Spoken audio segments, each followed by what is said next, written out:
Welcome to Salzburg. It's very beautiful. I will just walk you a bit through this beautiful city, and I really like it. It's some city I spent a lot of time in my youth. I was here in the military, and I come from time to time to. Now it's getting more often. But when I want to be active in Austria, I decided also to be on a federal level, to go to all the federal states. It's a bit time consuming and intensive to do it, but I will go and visit now all the capitals, and I will also make it very clear that the current status of affairs is utterly unacceptable. It's unacceptable on the rejection of NATO. It's unacceptable on this very lukewarm Europeanism. It's unacceptable on the big delays of enlargement towards the Balkans and Ukraine. It's unacceptable on the whole issues of the labor market, the xenophobia, the anti-immigrant attitude, the lack of integration policy, and also on the economic front, on the rejection of the Western trade integration with TTIP and Mercosur, and also the other trade agreements. It's utterly wrong. We should have never allowed that Austria should join without prior NATO accession, but it was necessary back then. But the consequences are that 25 years later we still have the complete mess. This is very beautiful here, actually. I love it. I want to show you the beauty of this most famous street here. This is the famous Getreidegasse. Very beautiful. And there's a lot of investment. Property prices have moved up, and the international tourism is of course returning after COVID, and there is really so much prosperity here in this town. Then people tend to get a bit happy with themselves, and they are no longer ready for reasonable change, and that is of course very regrettable. Yes, we have all this very regrettable relations with Russia, of course.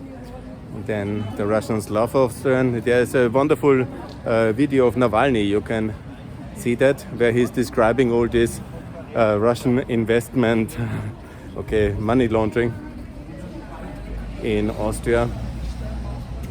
That is, of course, very problematic. Yes. Very beautiful. Look, very happy here. This was a good decision to come back again to Salzburg. It is, of course, to reach the public is not so easy, because if you are basically a one-person political activist, to then reach the public in a significant way with a complicated issue, it is obviously not so easy. But now with Tyrol and Salzburg, I hope to have made a basic impact, and now I hope that this will also result in some more signatures, because it would be good to reach the 8,000 still in this year. That's, as it goes at the moment, pretty impossible, but never say never. Things can tremendously change. The key thing is, of course, to be in the face of the national media, because ultimately, in order to reach the Austrian public fully, you have to be in Austrian state television. And that is the absolute condition, basically, to be effective. Because of our tight media control and the way the Austrian media works is, of course, very much in that way. Yes. Good. I have made my case here today. I will now go to the train station, but I'm tempted to make one more of these videos here on that location. I will try to make that very good. And Now I just saw the governor. I should have addressed him and put him for NATO. But it motivates me. Salzburg and the villages, the regions, villages. I don't want to be disrespectful, but it's like this. You can cross the street, and he walks alone as the governor of his beautiful state.